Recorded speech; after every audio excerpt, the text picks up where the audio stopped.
Birmingham, the second city of the United Kingdom with a population of 1.1 million. The city's main railway station at New Street has changed significantly since its opening on the 1st of June 1854. The original features have now gone with the passage of time, as a property development has been rafted above the station. Today's station layout dates from 2015, with a major redevelopment programme resulting in replacing the old 1960s concourse, and integrated into this was a shopping centre known as the Grand Central. New Street is one of 20 in the UK owned and managed by Network Rail, and below the main concourse there are 12 through platforms and one east-facing bay used by a variety of different railway services. At the B end of platform 4, we find an 8-coach class 350 Desiro, ready to depart on the hourly London North Western Railway service from Birmingham to Liverpool. At a total of 88 miles and with 10 stops, the journey time between the two cities takes an hour and 36 minutes, allowing us to see the whole route in entirety.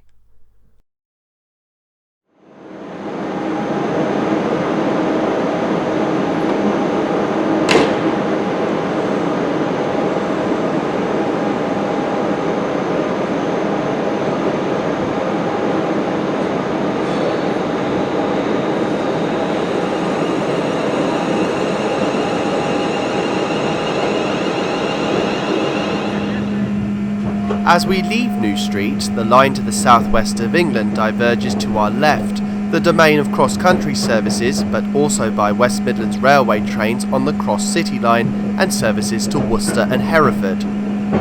Signalling around the station area is controlled by New Street signal box.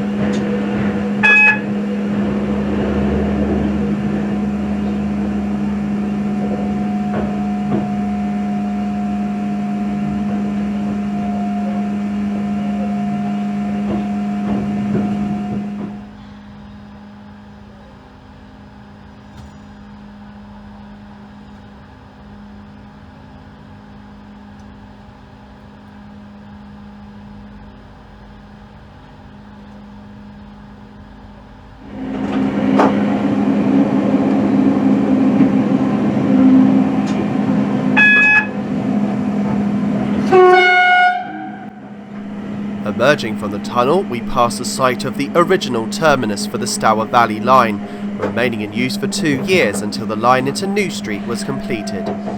In fact, this route was built by the Birmingham, Wolverhampton and Stour Valley Railway in 1852, and trains were worked by the LNWR from the outset.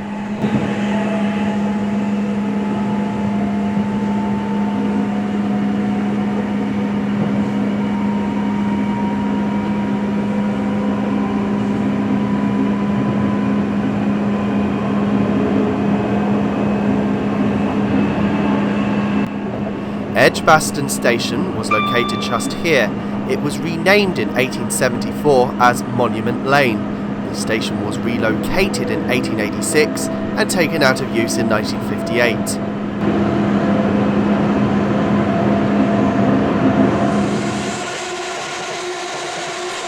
We cross over the old line of the Birmingham Canal.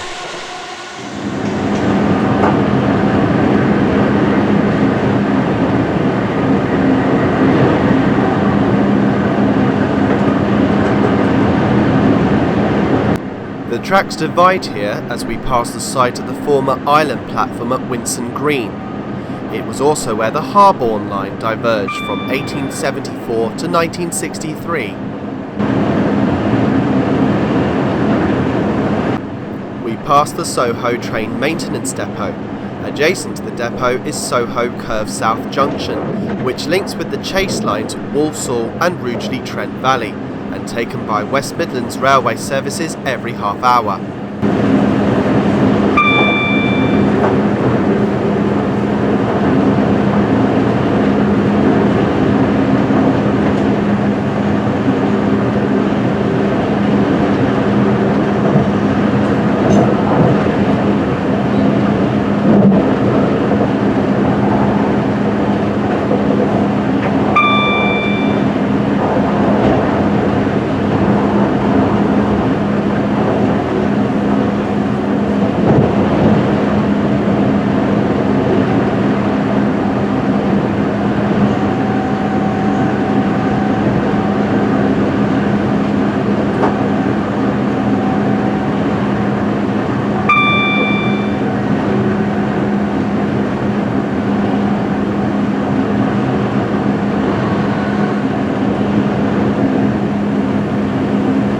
The first station out of New Street these days is Smethwick Rolfe Street. This had been the first station serving the Birmingham suburb back in 1852, and as such was just called Smethwick, the suffix being added in 1963.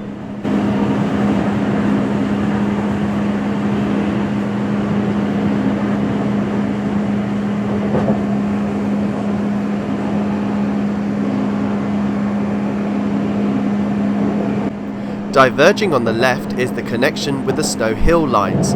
This was the original course of the Stourbridge Railway that opened in 1867. The link is still retained for empty stock movements, etc.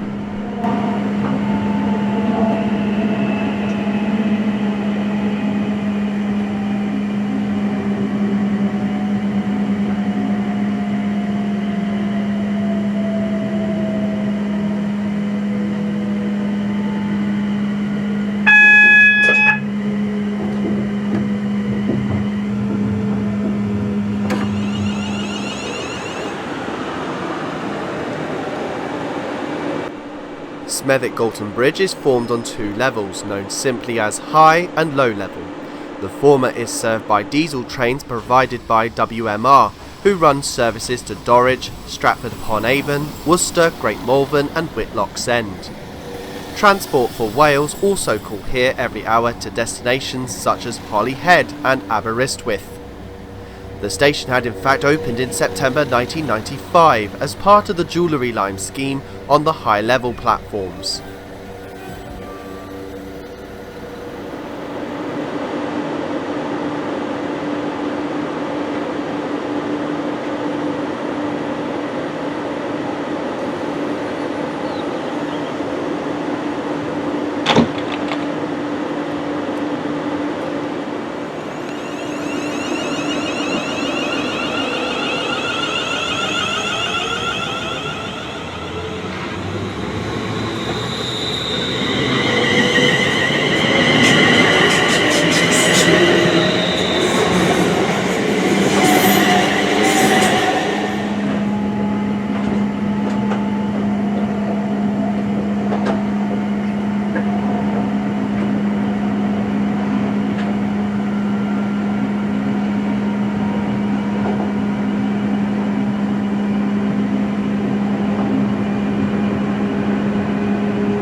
Underneath the M5 motorway is Spon Lane Junction, where the Wednesbury Canal meets that with the Birmingham Canal. Here also was a station on the railway line called Spon Lane from 1852 to 1964.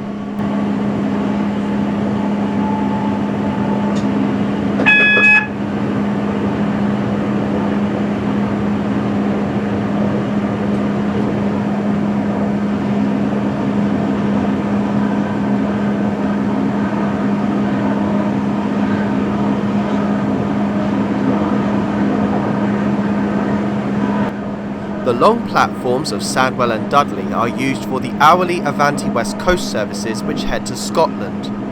The station lies on the outskirts of Oldbury and took this name, though was somewhat misleading as the station is actually in West Bromwich.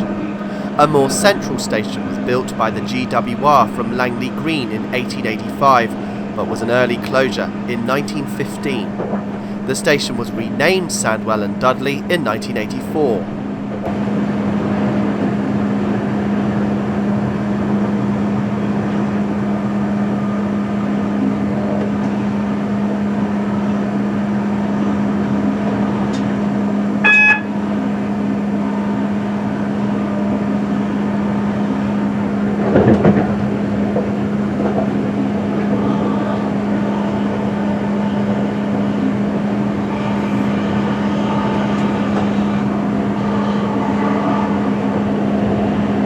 We crossed the Birmingham Canal again and passed the site of Albion Station from 1853 to 1960. At 22 miles long, the canal was opened in 1772.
Dudley Port opened on day one with a suffix high level. This was because the low-level station was on the South Staffordshire Railway line from Dudley to Walsall, which opened in 1850 and closed in 1964. The suffix was also dropped in that year. A spur had been constructed in 1854 to link up with that line, but was lifted when the branch closed.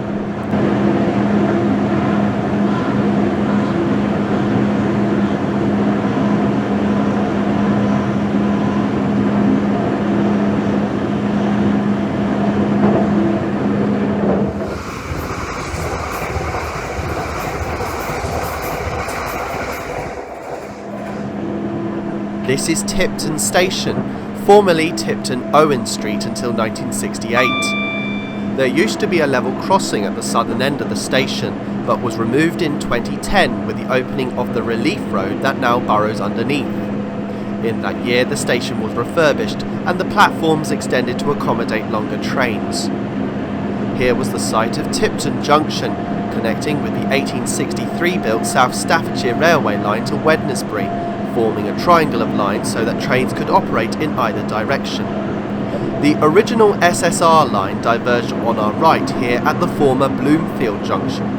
It closed in 1981. The third side of the triangle from Tipton Junction was in operation from 1883 to 1980.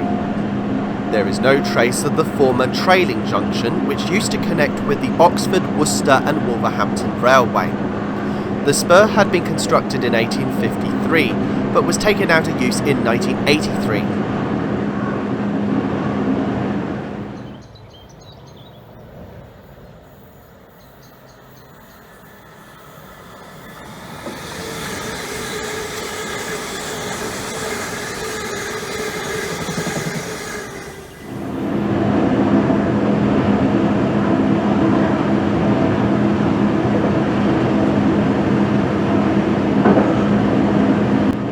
Coseley Station opened in 1902. It replaced the original station of Deepfields and Coseley, dating from the time of opening and located 400 yards to the west. The station is managed by West Midlands trains. Their services call here every half hour between Walsall and Wolverhampton.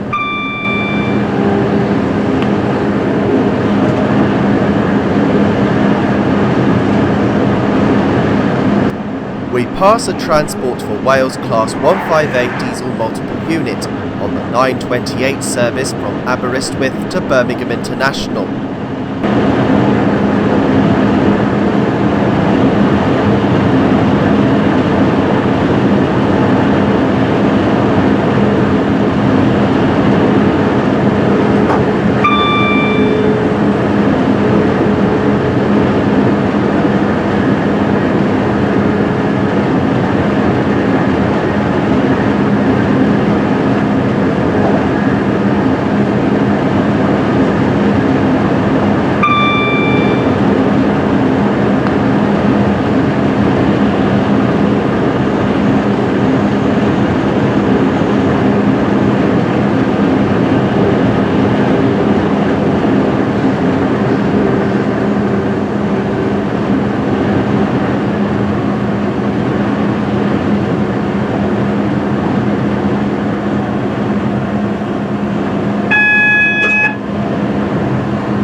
Just before the bridge that crosses over the Birmingham Canal was the site of Ettingshall Road from 1852 to 1964.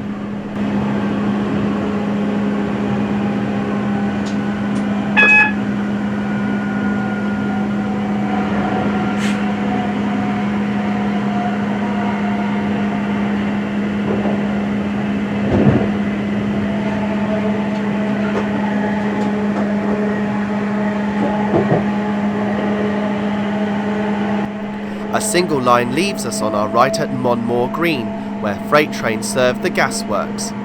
It was also the site of a station bearing that name from 1863 to 1917.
This is Crane Street Junction, where a freight-only line connects with the Grand Junction at Portobello Junction and onwards to Walsall and Bescot Yard.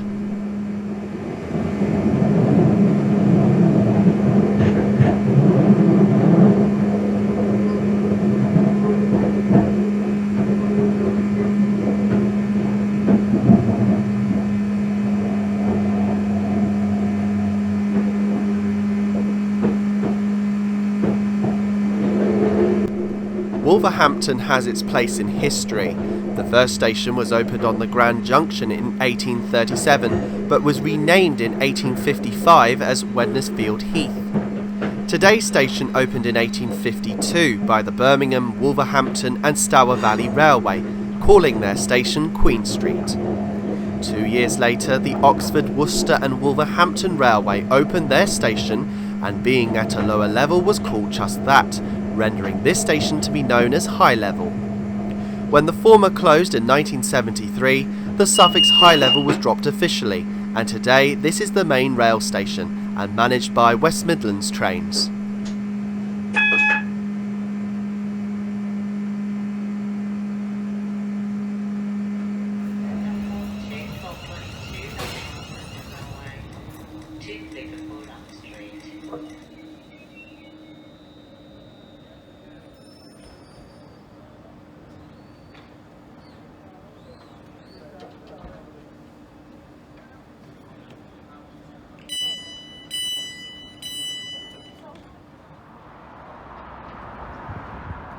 A brand new station entrance was incorporated in 2020, replacing the austere and inappropriate looking buildings that dated from the 1960s. The Midland Metro tram system is to be extended to here from its current terminus at St George's, with completion in 2021.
Straight ahead, the line to Shrewsbury heads off to the northwest.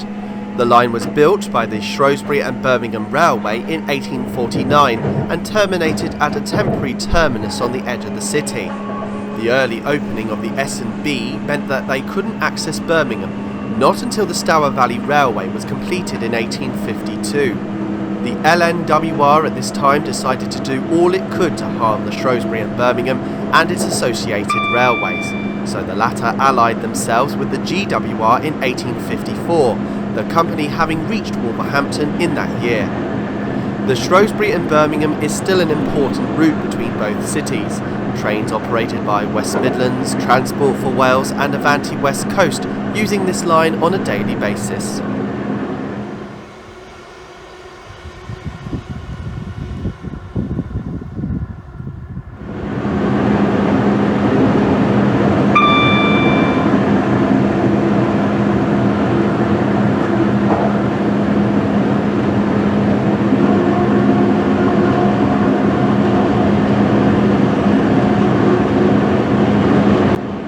At Bushbury Junction we join Grand Junction Metals, where this programme takes its name from, travelling over it for the next 54 miles to Weaver Junction. A station called Bushbury was opened here in 1852, but closed in 1912. We are now travelling over Birmingham and Wolverhampton's very first railway, the Grand Junction, opened back on the 4th of July 1837 from a temporary Birmingham terminus at Vauxhall to Newton Junction, now Earlstown, on the Liverpool and Manchester Railway. The purpose of this line was to connect the Liverpool and Manchester with the London and Birmingham. Combined, the Liverpool and Manchester, Grand Junction and London and Birmingham railways had debatedly created the first long-distance railway line in the world. The GJR's terminus was then changed to Curzon Street in 1838, jointly sharing the station with the L&B from Euston. By the time the 16th of July 1846 came around, the Grand Junction, London and Birmingham and Manchester and Birmingham railways had all merged together, becoming the London and North Western Railway. The LNWR was one of the largest joint stock railway companies in the world at the time, preserving this grand title until the railway grouping in 1923. This part of the line was transferred to the London, Midland and Scottish, LMS.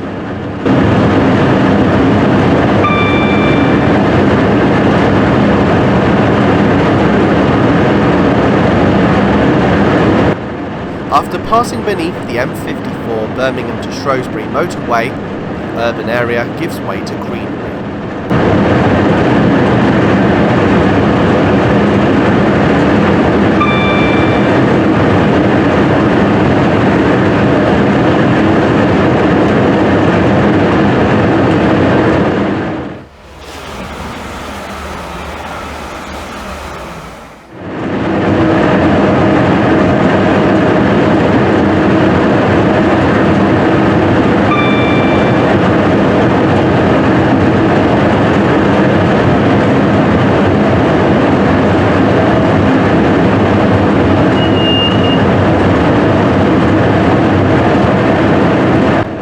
across the Staffordshire and Worcestershire Canal. It stretches for 46 miles, linking the River Severn at Stour Port to the Trent and Mersey Canal at Great Haywood. With 43 locks, the canal was built by James Brindley, opening in 1771, and these days the canal is used entirely for leisure purposes.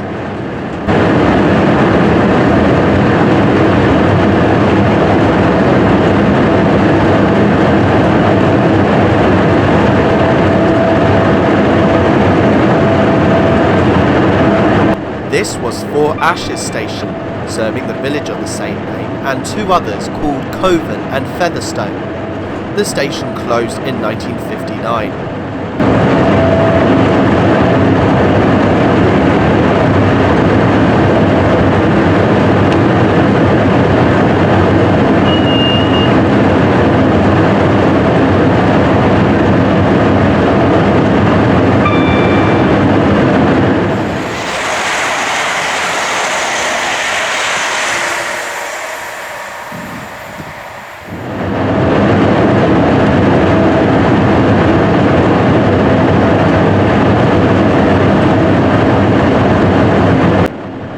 Gailey was one of three stations to close between Wolverhampton and Penkridge.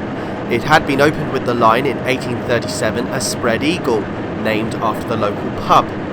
It was renamed in 1881 and closed to passengers in 1951.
We are now arriving at Penkridge, located roughly halfway between Wolverhampton and Stafford. Due to the short platforms here, the senior conductor on the train turns the Unit Deselect switch, or UDS, which locks out the rear four coaches, meaning passengers need to travel in the front four in order to alight.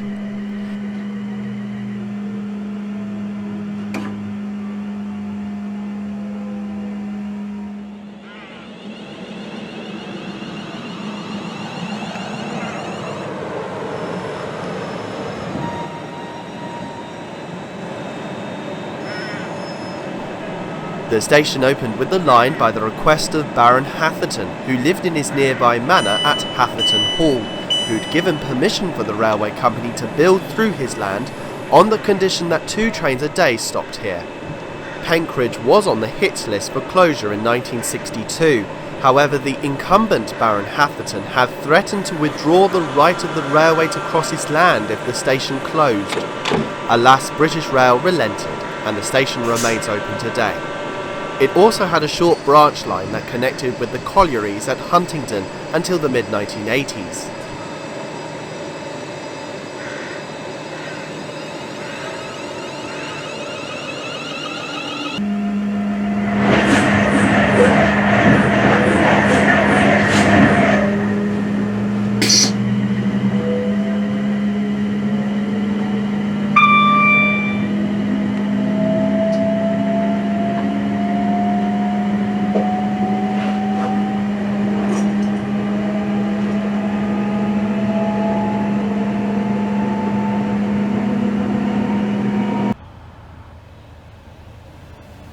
We cross over the River Penk.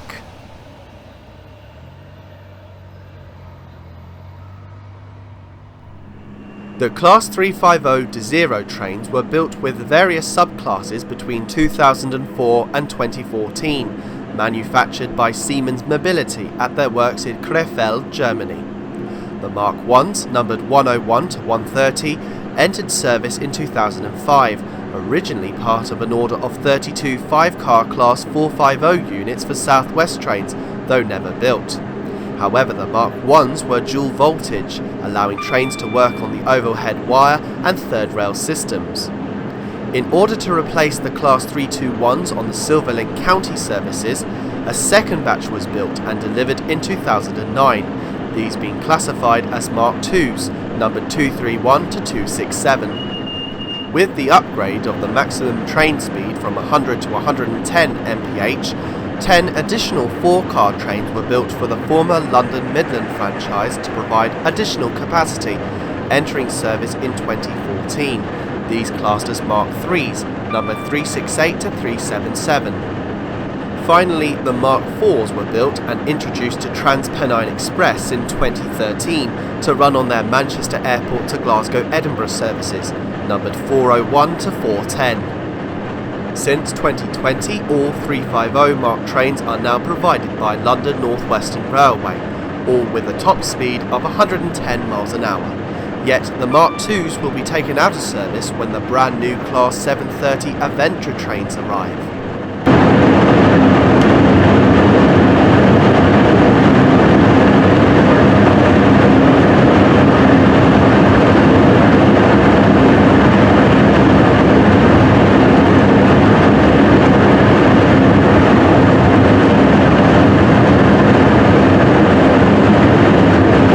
Here we pass beneath the M6.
Approaching Stafford, we now join the West Coast Main Line. The route from here to Rugby was built by the Trent Valley Railway as a Birmingham bypass, opening in 1847.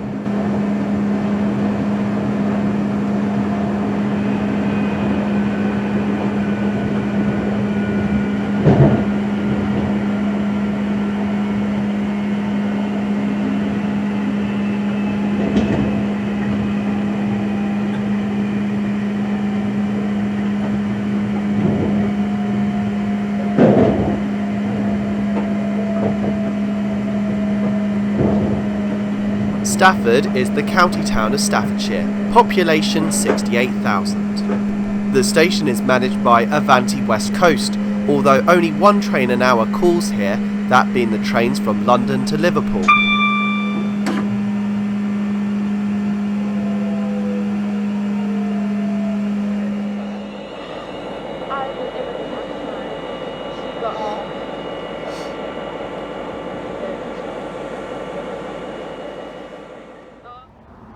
The station was relocated from its former position in 1844, and in 1862 and 1962 the station was rebuilt and now looks rather unadorned.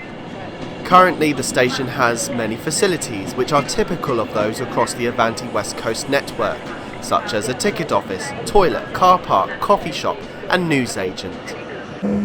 Stafford also was the junction with two other lines that have now been closed, the Uttoxeter line of 1867 to 1965 and the Shropshire Union Railway and Canal Company from 1849 to 1969.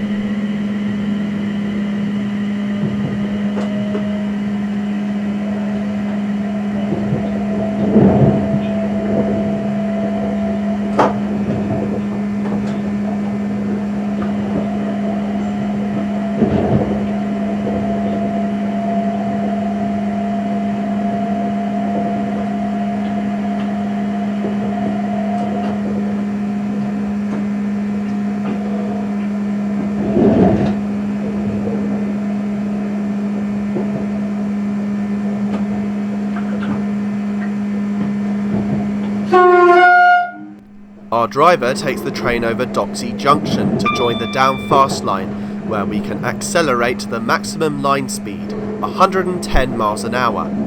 However, this speed only applies to non-tilting rolling stock. Pendolinos and Voyager trains are able to travel at 125 miles an hour because of their ability to tilt.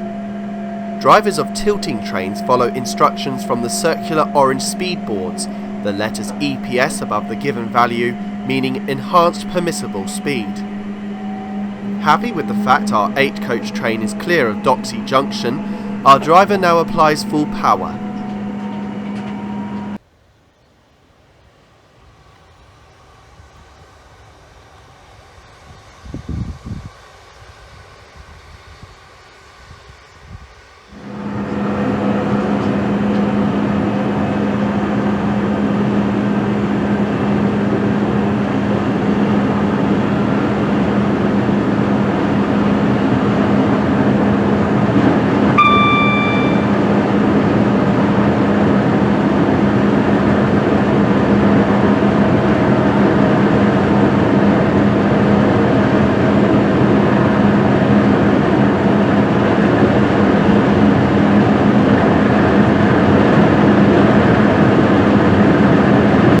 The M6 passes over us again.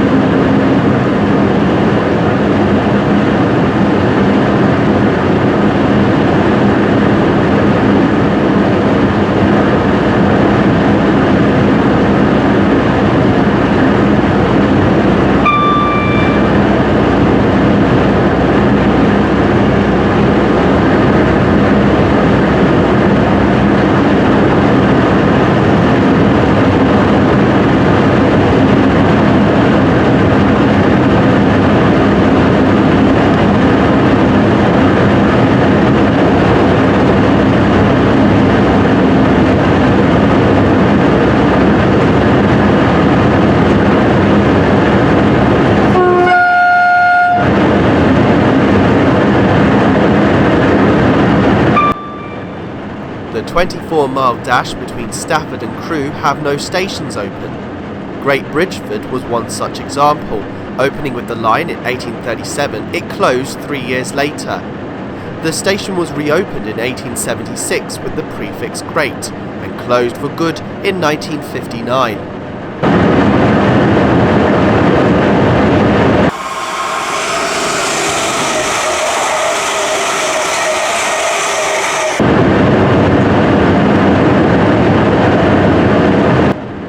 We can now see Little Bridgeford Junction, which takes away the down slow line and the up Stoke. Initially, trains bounded for the Stoke-on-Trent line used to leave the WCML on the level at Norton Bridge. As you can imagine, this caused a lot of problems, affecting express services. The solution was to build a flyover that avoids the flat junction, hence why the double-track line diverges away from us to form a large loop, allowing trains to traverse the flyover at 100 mph. The new line opened in 2016, but the flat junction at Norton Bridge is still in situ and used in the event of an emergency. The station at Norton Bridge had been opened on the Grand Junction Railway back in 1837, but closed to passengers in 2004 when the service was replaced by buses.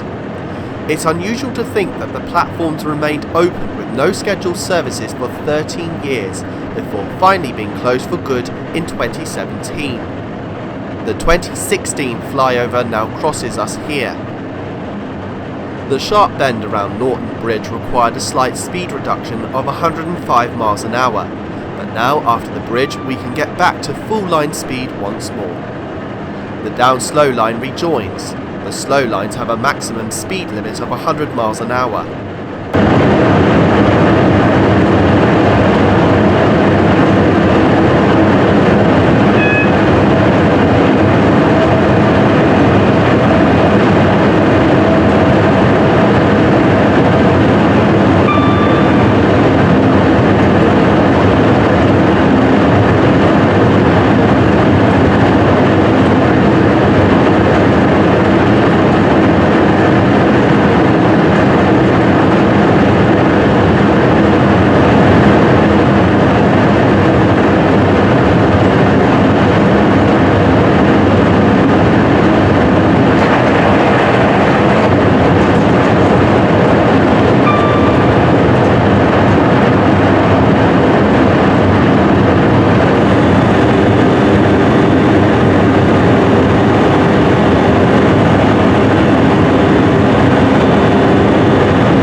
The fast and slow lines separate as we pass the former station of Standon Bridge, a 1952 closure.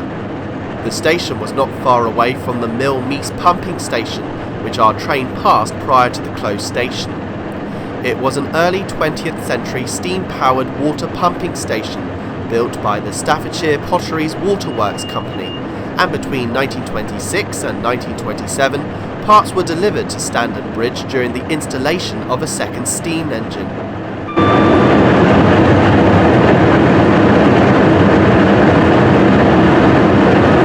In the far distance we can see Hatton Manor, another former Victorian pumping station.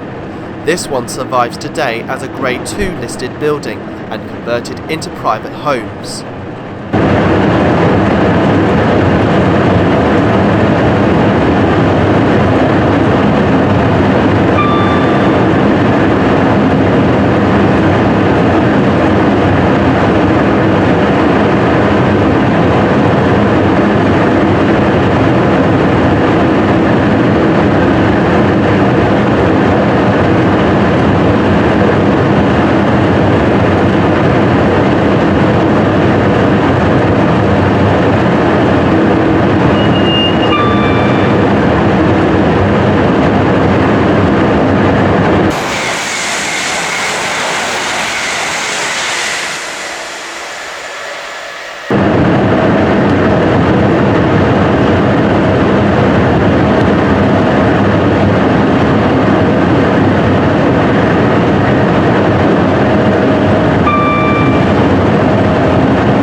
Situated in the village of Baldwin's Gate was Whitmore Station, the village of that name being 1.5 miles to the east on the A53. Yet again it closed on the same day as Standon Bridge on the 4th of February 1952.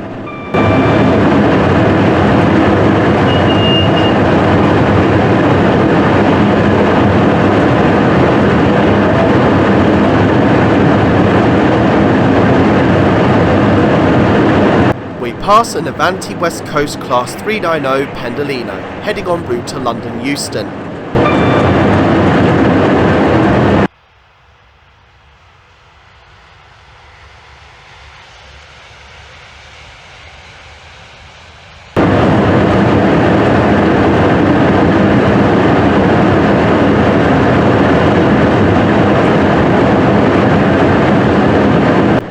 This overbridge once carried a former railway line, with a connection that used to join the main line on the left, where Madeley Junction is located today. This was the Stoke to Market Drayton line, built by the North Staffordshire Railway Company in 1870, with at least 13 trains daily over the route, majority of which terminated at Silverdale. After the Second World War, the passenger numbers dropped, and for that case so did the rail services, to just 2 trains a day. In hindsight, closure was an inevitability. The last trains ran in 1964, a casualty of the Beeching Acts.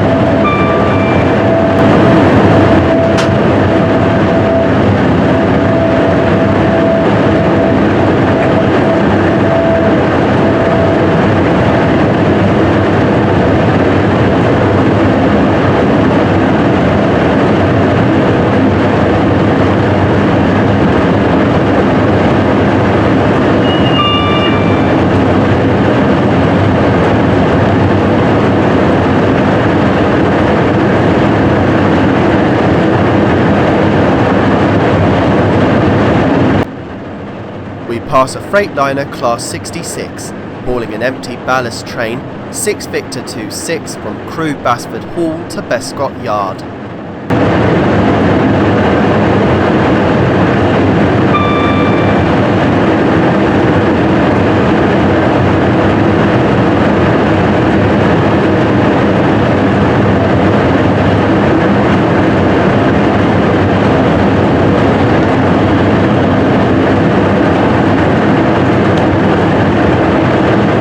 Betley Road was opened for 70 years from 1875.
This is Basford Hall Junction, which leads to Basford Hall Goods Yard, covering an area of 0.83 miles or 1.5 kilometres, and dates from 1901. Initially used to marshal trains, the site now acts as a hub mainly for Freightliner intermodal trains, but also houses departmental sidings for track engineering works by Freightliner Heavy Haul and other operators.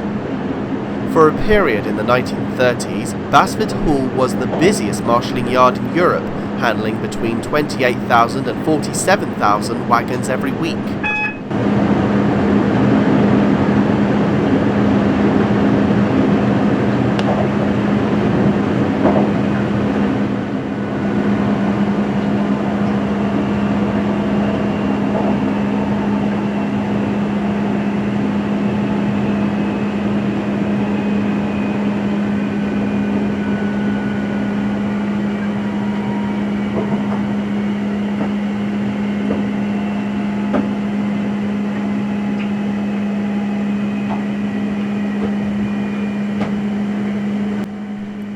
We pass the Weaver Train Care Maintenance Depot at Crewe that is used to store a number of different types of rolling stock, one of which is for LNR's 350 fleet. Beyond the single Mark II coach, you can see a white train with red doors. This is one of the brand new built CAF Class 197 DMUs, ordered for Transport for Wales, and will replace many of the company's Class 158 and 175 fleet, which currently operate on regional express services throughout England and Wales. These trains will be fitted with ETCS in-cab signalling equipment, which will enable them to work on the Cambrian line.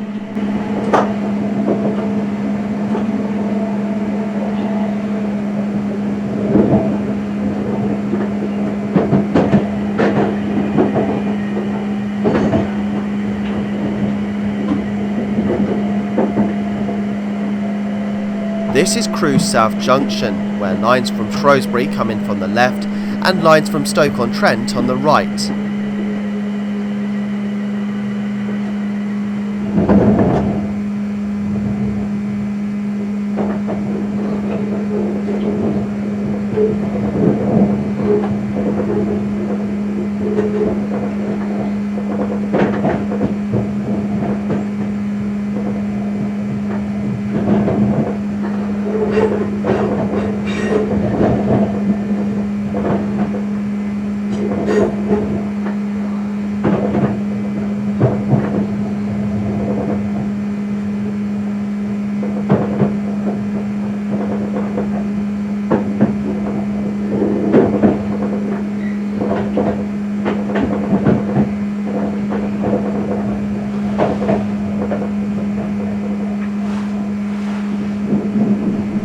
We are arriving on platform 11. All the 5 through platform lines are signalled for bi-directional running.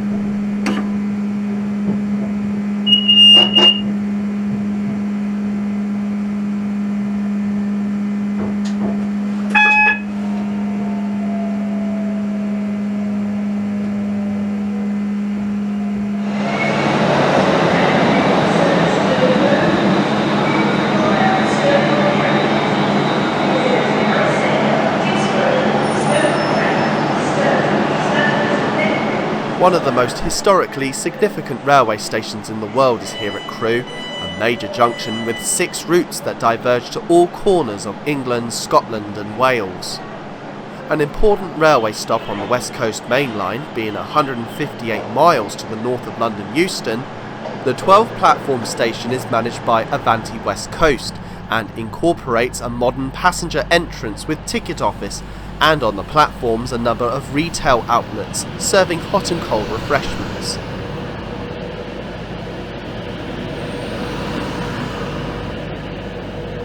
Outside the station we can find the Crewe Arms Hotel, built in 1838 and still in use. It was the first station to have its own adjacent railway hotel.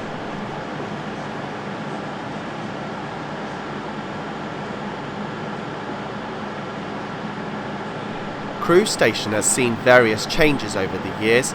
The station in 1867 was rebuilt to its present layout, and by 1903 to 1907 the platforms were lengthened to accommodate the longer trains.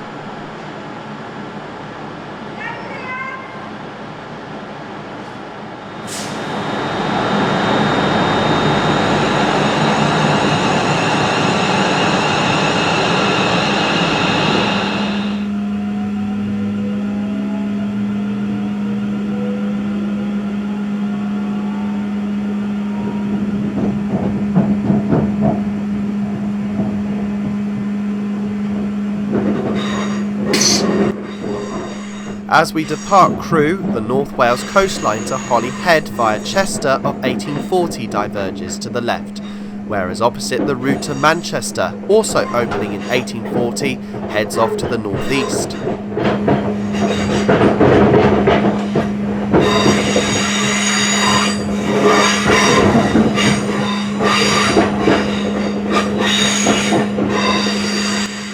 Joining the down fast line, we pass the Crewe Heritage Centre and can briefly see the only surviving Class 370 advanced passenger train. Managed by the Crewe Heritage Trust, the museum is located between the railway station and the town centre.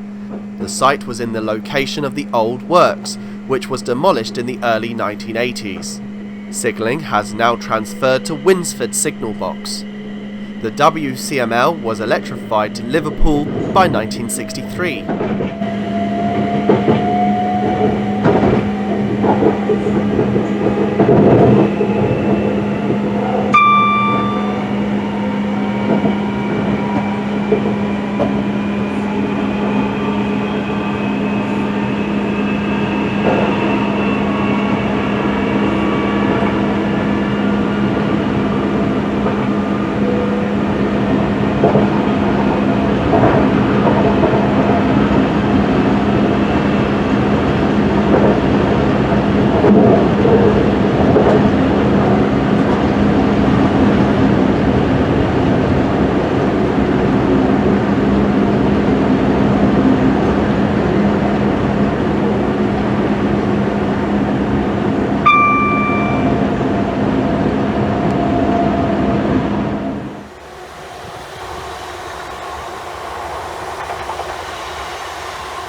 There was a station here called Minshall Vernon, opened with the line in 1837, it closed in 1942. The buildings remained standing until the 1960s.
The 4 tracks end here just before Winsford station. We are now on the Down Main.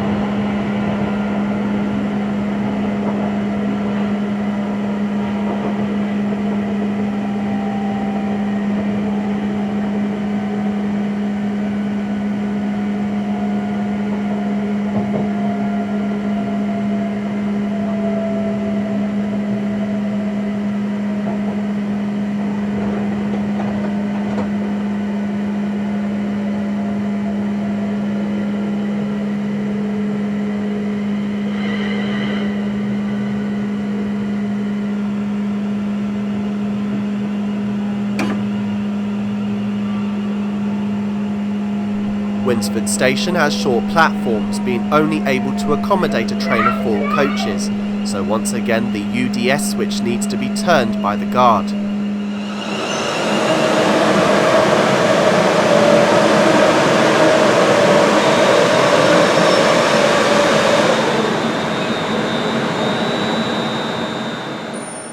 The station opened with the line and was the site of 2 deadly train collisions. The first occurred in 1948 and killed 24 people, and the other was in 1962. This time, 18 people died.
Winsford and Over branch line diverged here. The line was operated by the Cheshire Lines Committee in 1870, remaining independent from other main railway companies, especially when all railways in Britain were split into 4 main regions until nationalisation in 1948. Much of the railway withdrew their passenger trains in 1929, though typically, as is often the case, goods traffic continued in operation until the line was officially closed on the 5th of June 1967.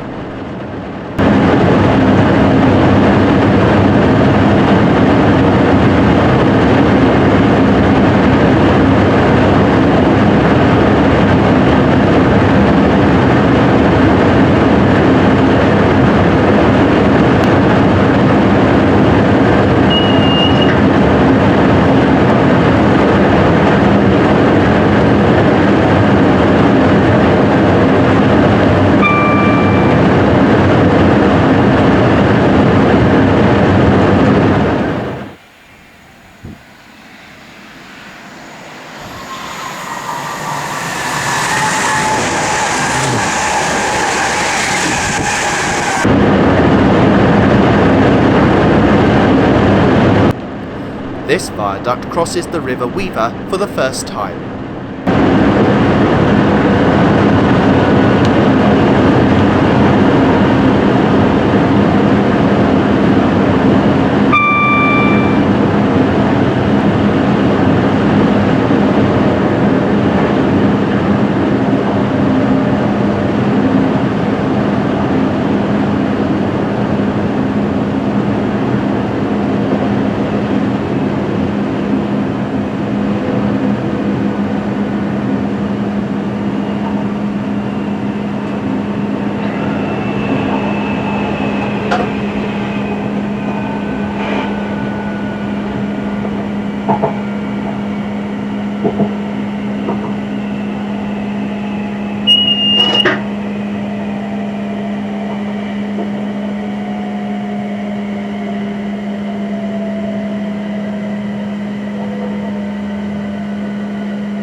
Hartford station is located on the edge of the town of Northwich and opened with the line in 1837, though nothing of the original station survives. Like Winsford, the station has an hourly service.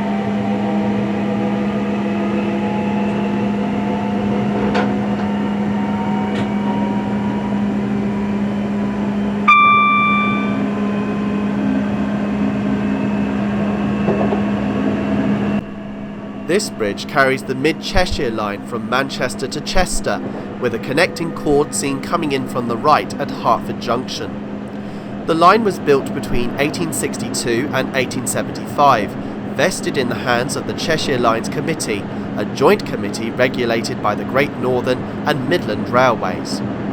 As we have heard, the committee was independent to other railway companies until the 1st of January 1948. The present route now has an hourly service provided by Northern between Manchester and Chester, although the former route that used to go into Manchester via Altrincham has now been taken over by the Manchester Metrolink tram route, so trains now approach the city via Stockport.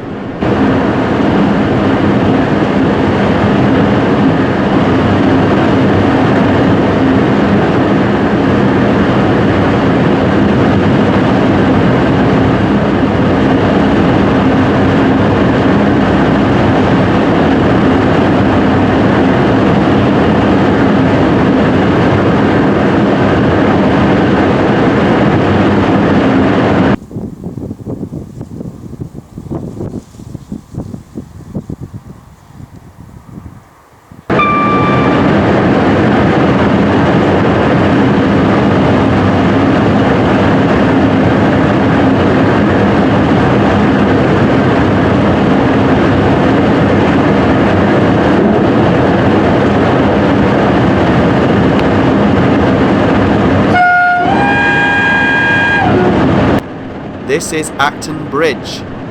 Dating from day one, the bridge suffix was added to the station in 1870. Unlike Winsford and Hartford, the station has a train calling here every 2 hours and marks the northern extremity of West Midlands Trains jurisdiction.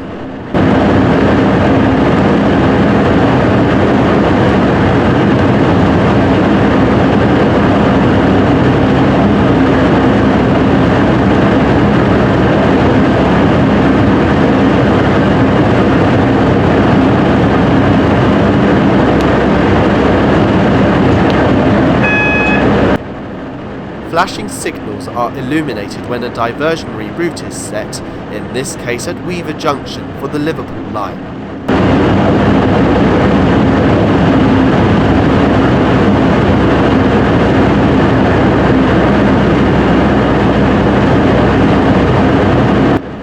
We pass over the River Weaver for the second time on the largest structure the Grand Junction had to build. The Dutton Viaduct, at 500 yards long, has 20 arches.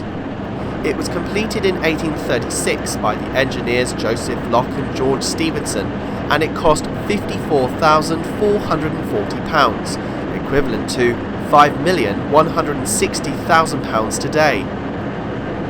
The signal for Weaver Junction that takes us onto the down Liverpool line at 85 miles an hour. The West Coast Main Line continues north towards Warrington and Preston, etc., the main artery of the route to Glasgow.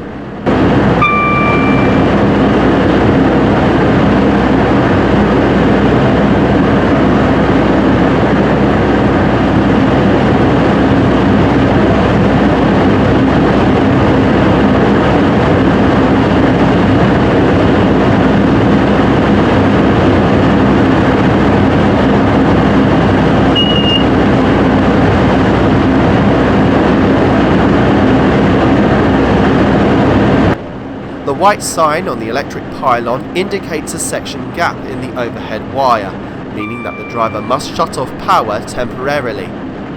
From now until the end of our journey, Manchester's ROC, or Rail Operating Centre, assumes control of our train. Leaving Grand Junction tracks behind, we turn to the northwest and onto what is fundamentally known as the Runcorn Cut-Off. It was constructed by the LNWR and opened on the 1st of April 1869. Tilt is still enabled on this section of line, and Pendolinos can travel at 100 miles an hour, while the Desiros travel at 90.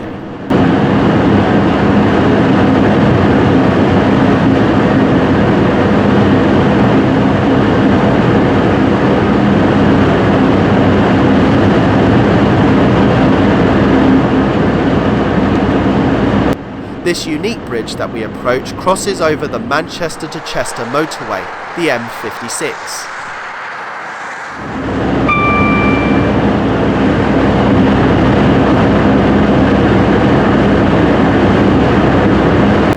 Some passengers will not be aware that we are crossing over a railway line at this point, as it is in fact passing through Sutton Tunnel.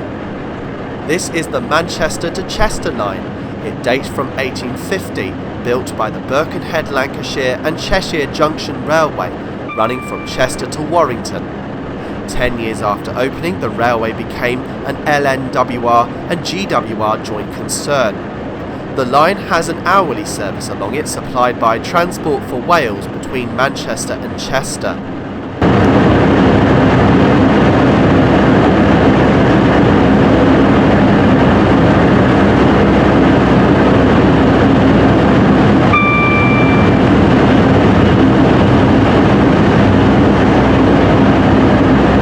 As we pass this 90 sign, notice that there aren't any more dual speed signs from this point onwards. The 390s now have to run at the same speed as a conventional train.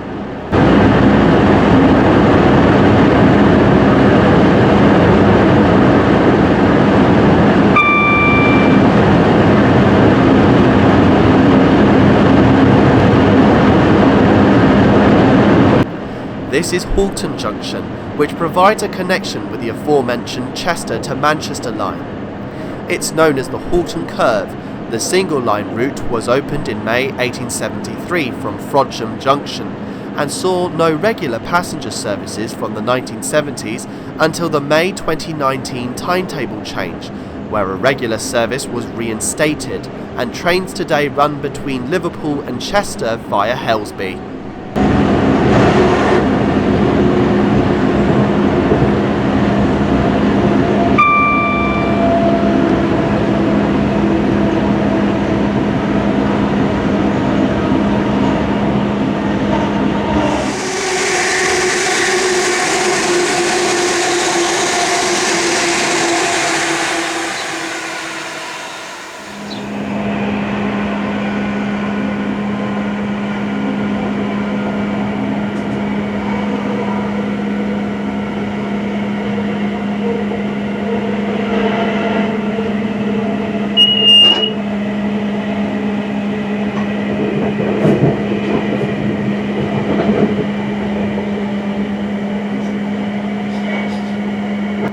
This is Runcorn, opened in 1869.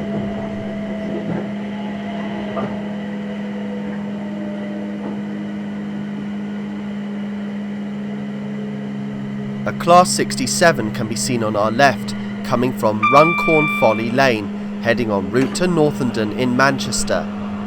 The branch was opened in 1868 and serves the large power station and industrial area around the expansive docks.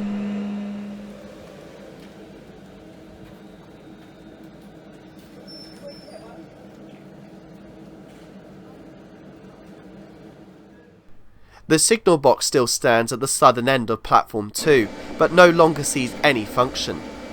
The station is managed by Avanti.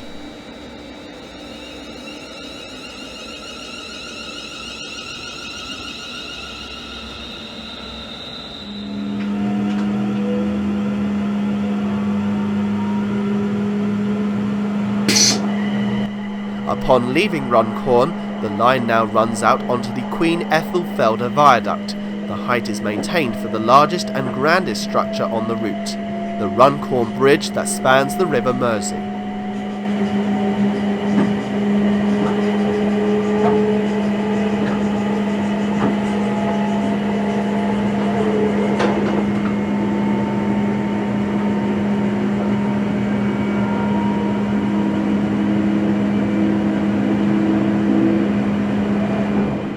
The 305-foot-long bridge was approved by Parliament in 1861, designed by William Baker, the chief engineer for the LNWR. The bridge was completed in 1868 and was opened for traffic on the 10th of October. The first goods traffic crossed the bridge on the 1st of February 1869 and first passenger train on the 1st of April. Alongside the railway is the road bridge known as the Silver Jubilee Bridge and opened in 1961 as a replacement for the Widnes Runcorn Transporter Bridge. In 1975 to 1977 the carriageway was widened, after which the bridge was given its official name in honour of the Queen's Silver Jubilee. It carries the A533 road and a cantilevered footway. Both bridges are Grade 2 listed structures. The name Ethelfelda originates back to Anglo-Saxon times, as it is believed she was the ruler of the Kingdom of Mercia. The southern abutment of the pier of the bridge have been built on the site of the Saxon burh that had been erected by her in 915 AD.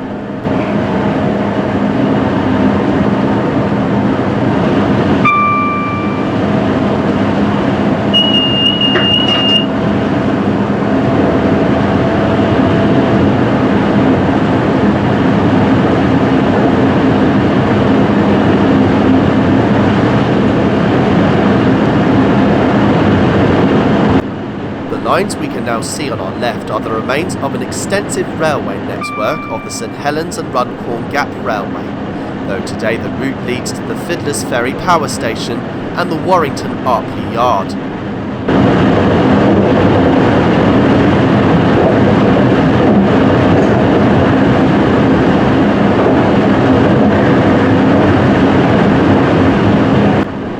The remains of Ditton Station are clearly evident.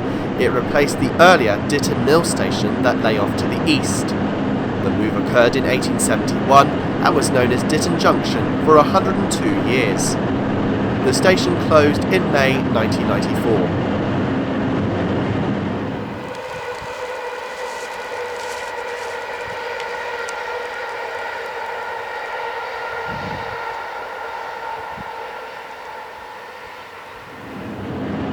The St Helens and Runcorn Gap Railway was opened in 1833 and originated from the town of St Helens to Runcorn Gap. Later it would develop into the town of Widnes.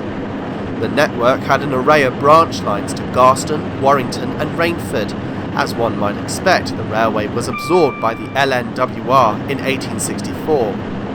The line from St Helens to Widnes and the branch to Rainford are now closed, the latter terminating at the Pilkington Glass Cowley Hill works siding near Gerrards Bridge, but part of the line to Galton and to Warrington are still in operation.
Speke Station was sited here from 1852 to 1930.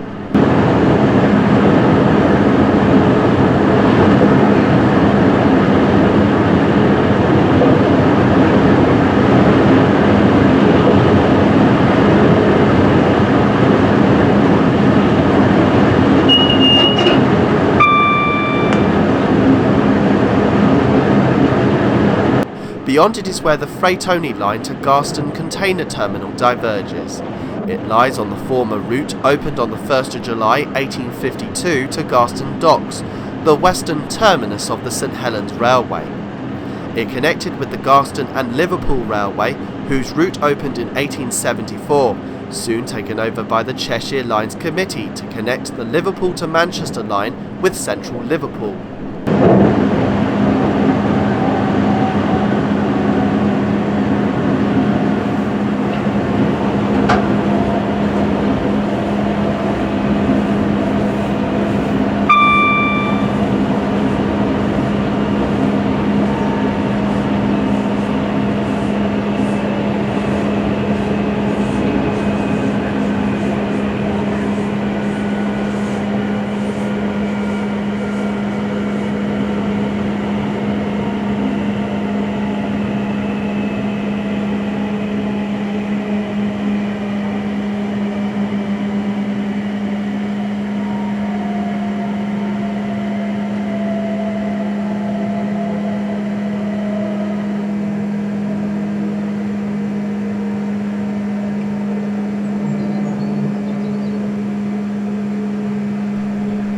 The lines from the right are from the secondary route between Liverpool and Manchester. Our last stop is Liverpool South Parkway, and the most recent station to open on the 11th of June 2006.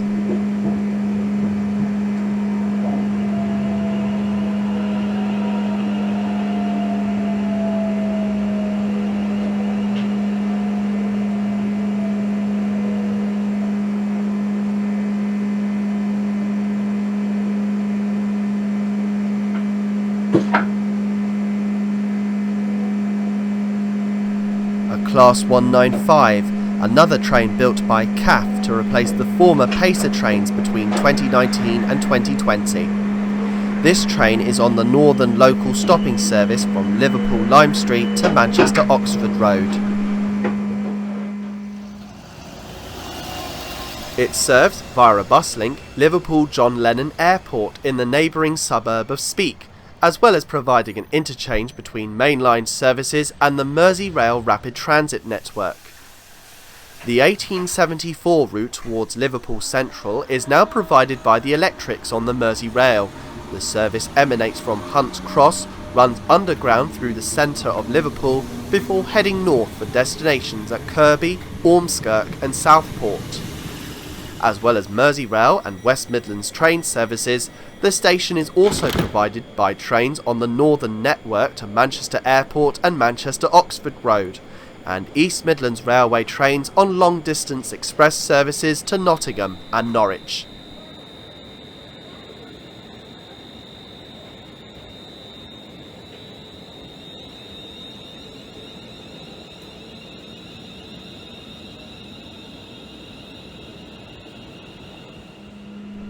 South Parkway had effectively replaced the station at Allerton, opened between 1864 and 2005. This part of the route was opened as an extension of the St Helens Railway to Edge Hill in February 1864.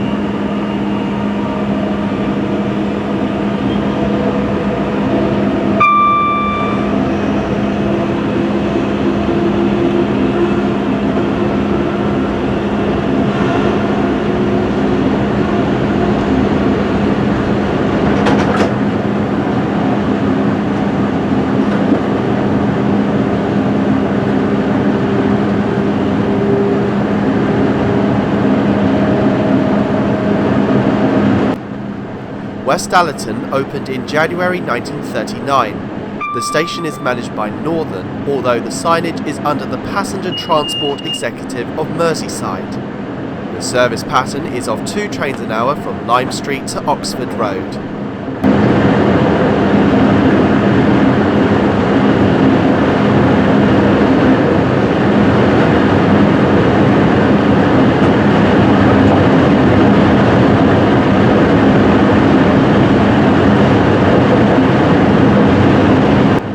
Mossley Hill is an original dating from 1864. The station was moved to its current position in 1891 when the route was quadrupled between Speke and Edge Hill.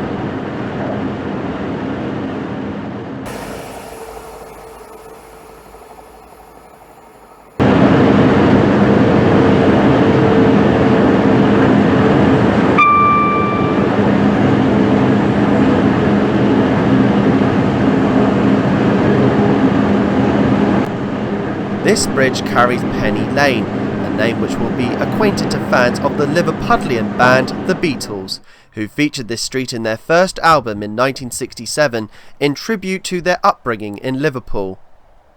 Paul McCartney, George Harrison, John Lennon and Ringo Starr are recognised as being the most influential band members of all time.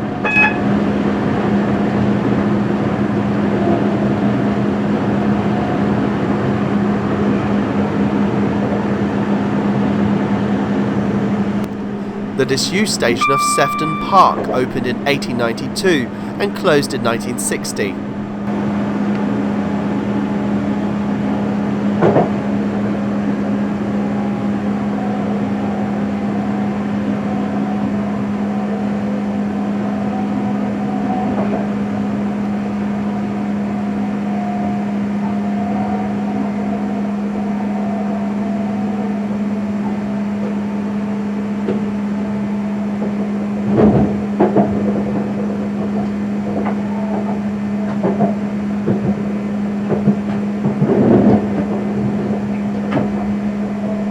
The final closed station on the journey was here at Weaver, an 1870 opening and 1958 closing.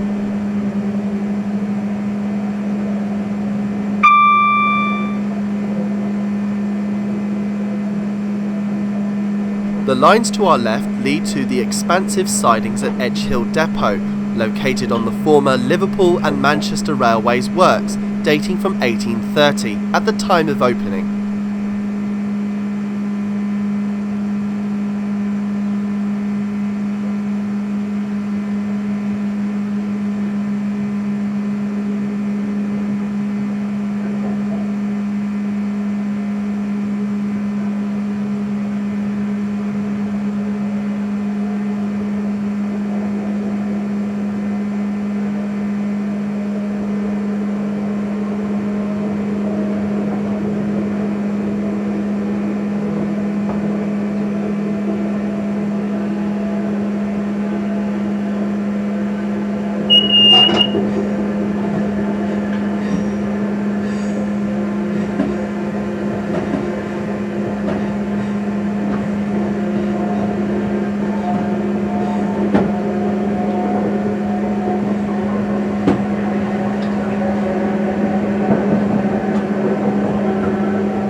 We now join the famous Liverpool and Manchester Railway for a short distance, one of the earliest railways to open in the UK on the 15th of September 1830. The line was built by George Stephenson and had termini at Manchester Liverpool Road and Liverpool Crown Street.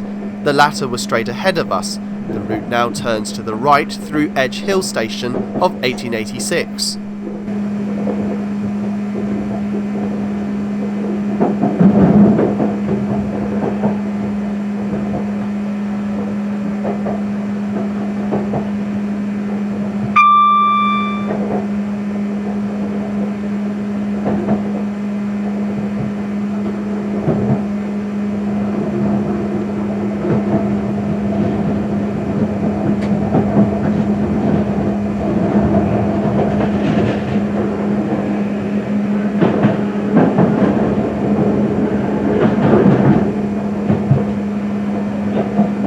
route down to Crown Street had a severe gradient at this time, unlike the main route, which was so gruelling that steam engines had to be cable-hauled up the incline to Edge Hill. Descending the gradient to the station was done by gravity and ran through an impressive tunnel under the city centre. The goods line to Wapping Dock, later Park Lane Goods, was also approached by a long tunnel. However, the gradient was in the other direction, stationary steam engines assisting with rope haulage at the docks instead. Crown Street closed to passengers in 1836, following the opening of the route we are now on to Lime Street. However, in common with the Wapping Docks, it remained open as a goods depot until 1972. The route to Lime Street was once a continuous tunnel, but was opened out around 1885 with the accumulation of other tracks in the vicinity.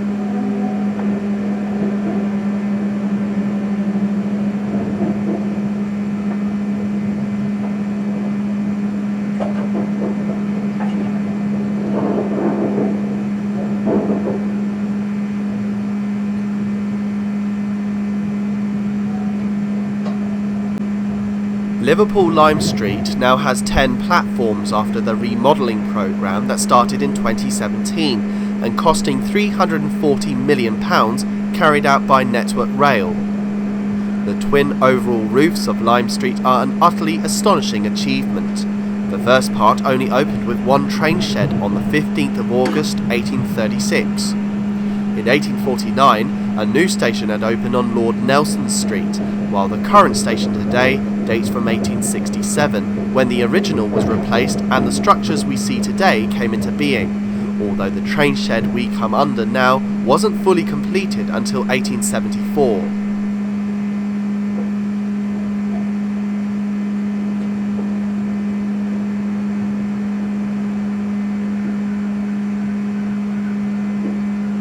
We arrive on platform 10, although most of the station is screened from us by the Pendolino. Lime Street is the last surviving railway terminus in Liverpool. As we have heard, Crown Street closed in 1836 with the opening of this station, but Liverpool Central on the Cheshire Lines Committee was in use from 1874 to 1972.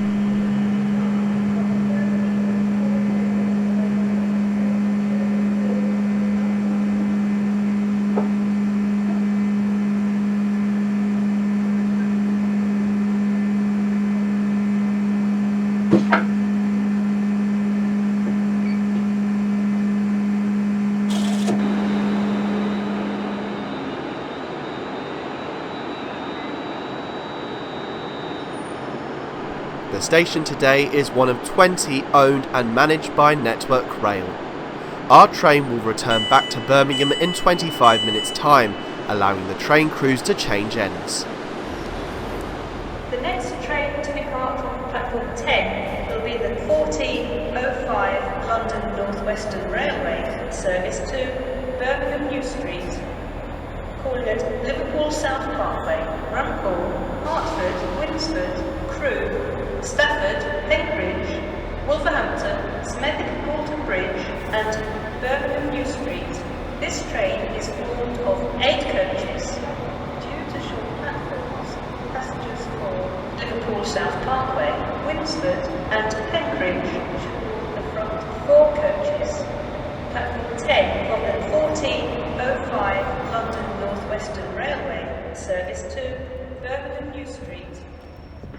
Meanwhile, overlooking Lime Street itself is St George's Hall, a Grade 1 listed building described by architectural historian Nikolaus Pevsner as one of the finest Neo-Grecian buildings in the world. One way or another.